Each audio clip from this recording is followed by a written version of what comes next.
क्या आपने कभी सोचा है कि मार्वल का सक्सेस किसकी वजह से हुआ? Iron man, Avengers, captain America, ये सब ब्लॉकबस्टर फिल्म्स कौन लाए? आज हम बात करेंगे एक ऐसे इंसान के बारे में जो मार्वल की दुनिया का असली मास्टरमाइंड है, आईके परलमुटर। आज की वीडियो में हम देखेंगे किस तरीके से इस बिजनेस टाइकून ने अपने विजन के साथ मार्वल को दुनिया की सबसे बड़ी एंटरटेनमेंट एम्पायर बनाया। तो चलिए शुरू करते हैं। आप सुन रहे हैं बुक ऑक्स पर स्टोरीज ऑफ रिच पीपल। आईके परलमुटर का जन्म हुआ था 1942 में टेल अवीव इजराइल में, पर उस जमाने में इजराइल अपनी इंडिपेंडेंस के लिए लड़ रहा था। आईके ने अपनी जिंदगी की शुरुआत कभी भी सोचा नहीं था कि वो एक दिन दुनिया के सबसे बड़ी एंटरटेनमेंट कंपनी को बिल्ड करेगा। 1960s में आईके ने अपनी कैरियर की शुरुआत न्यूयॉर्क सिटी में की। सबसे पहले उसने रियल एस्टेट और ब्यूटी प्रोडक्ट्स जैसे बिजनेस में हाथ आजमाए, पर यह सब सिर्फ ग्राउंड वर्क था। उनका असली गेम चेंजर का सफर आने वाला था जब उन्होंने मार्वल एंटरटेनमेंट को अपने कंट्रोल में किया। 1990s के दौरान मार्वल एक बड़ा मेस बन गया था। कॉमिक्स मार्केट में क्रैश हो गया था और मार्वल फाइनेंशियली स्ट्रगलिंग था। कंपनी ने अपने कैरेक्टर को हॉलीवुड को लाइसेंस करना शुरू कर दिया था, लेकिन वो भी सक्सेसफुल नहीं हो पा रहे थे। मार्वल के लिए ये काफी टफ टाइम था। फिर आता है 1993। आईके परलमुटर और उनके दोस्तों ने एक डील की और मार्वल को एक्वायर कर लिया, पर यह प्रोसेस आसान नहीं था। मार्वल को परचेज करने के लिए उन्होंने बहुत रिस्क लिया। कंपनी के अंदर फाइनेंशियल ट्रबल्स चल रहे थे और उन्हें काफी डिफिकल्ट डिसीजंस लेने पड़े। कॉस्ट कटिंग, रीस्ट्रक्चरिंग और ले ऑफ जैसे डिसीजंस को परलमुटर ने इम्प्लीमेंट किया। मार्वल के फाइनेंशियल्स को स्टेबलाइज करने के बाद परलमुटर ने एक लॉन्ग टर्म स्ट्रेटेजी बनाई, मार्वल के कैरेक्टर्स को फिल्म में लाना। पर यह आइडिया उतना सिंपल नहीं था। हॉलीवुड में मार्वल के सुपर हीरोज को प्रूव करना और फिल्म बनवाने का रिस्क परलमुटर के लिए बड़ा चैलेंज था। 1990s का एंड तक परलमुटर ने एक इम्पॉर्टेंट डिसीजन लिया। उन्होंने समझा कि मार्वल के कैरेक्टर सिर्फ कॉमिक बुक्स तक नहीं, फिल्म इंडस्ट्री में भी अपना राज बना सकते हैं। 2000s में उन्होंने मार्वल स्टूडियो को एस्टैब्लिश किया और फिर आई आयरन मैन, जो 2008 में रिलीज हुई। पर यह सिर्फ एक फिल्म नहीं थी, ये एक रिवॉल्यूशन थी। जी हाँ, आज जहां मार्वल का हर फिल्म एक ब्लॉकबस्टर है, वो सब आयरन मैन के सक्सेस के बाद शुरू हुआ।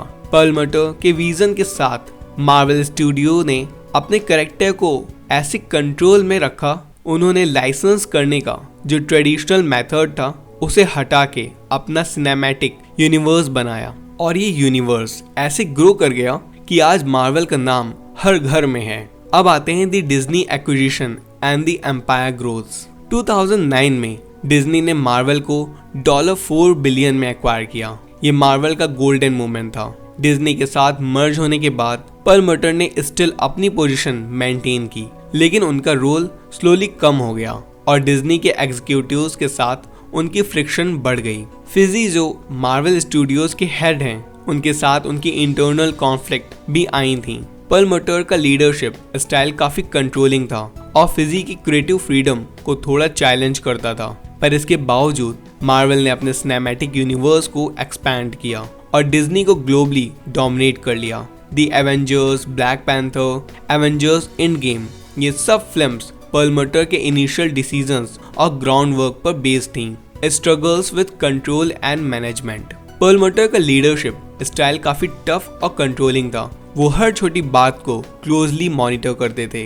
ये एक तरफ से मार्वल के लिए सक्सेसफुल था, लेकिन दूसरी तरफ इंटरनल टेंशंस भी बढ़ गई थी। केविन फ्रिज और परलमुटर के बीच कभी कभी क्रिएटिव डिफरेंसेस सामने आए। परलमुटर को लगता था कि फिल्म्स के बजट्स को टाइटली कंट्रोल करना जरूरी है, जबकि फ्रिज को थोड़ा क्रिएटिव फ्रीडम की जरूरत थी। इन डिफरेंसेस की वजह से 2015 में डिज्नी ने परलमुटर का रोल मार्वल स्टूडियोज से रिड्यूस कर दिया। अब आते हैं net worth and current status.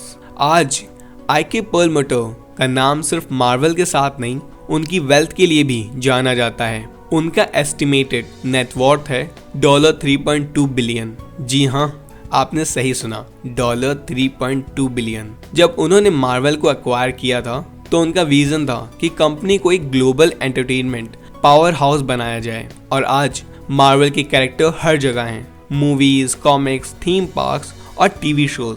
परलमटर के बिजनेस डिसीजंस ने उन्हें बिलियनियर बनाया और उनका एम्पायर अब भी चल रहा है। Legacy and final thoughts. तो दोस्तों, चाहे उनके मैनेजमेंट स्टाइल को लेकर कंट्रोवर्सीज हों या उनकी टफ डिसीजंस को लेकर क्वेश्चंस, ए.के. परलमटर का नाम कभी भी मार्वल की हिस्ट्री से मिटाया नहीं जा सकता। अगर आज हम मार्वल को दुनिया का सबसे बड़ा एंटरटेनमेंट एम्पायर देख रहे हैं तो वो सब आई.के. परलमटर का विजन और उनकी कहानी का पार्ट है। परलमटर का विजन, उनके रिस्क लेने की हिम्मत और उनके बिजनेस मूव्स ने मार्वल को आज जहां भी पहुंचा दिया है, एक एम्पायर जहां सुपर हीरोज सिर्फ कॉमिक बुक्स तक नहीं पर हाँ एक्सपेक्ट ऑफ पॉप कल्चर में हैं। उनका नाम हमेशा मार्वल के साथ जुड़ा रखेगा। आज अगर हम MCU की दुनिया में जीते हैं तो वो सब उस इंसान का रिजल्ट है जो अपने विजन के साथ अपनी एम्पायर बनाने में कामयाब हुआ। तो दोस्तों, ये थी कहानी आई.के. परलमटर की, जिन्होंने मार्वल्स एम्पायर बिल्ड किया। तो दोस्तों, एंटरटेनमेंट की दुनिया में जो बनाए एम्पायर का राज, वो होते हैं वो लोग जो खुद से भी बढ़कर करते हैं अपनी तकदीर का साज। आई.के. परलमटर की कहानी है सबसे अलग, सबसे खास, जिसने सपनों को दी थी रोशनी और दुनिया को दिखाई थी अपनी बात। ना सिर्फ कॉमिक बुक्स या मूवीज में उनका नाम रहेगा जिंदा, वो है वो जुनून जो हर चैलेंज को अपने इरादे से जीत के दिखाता है।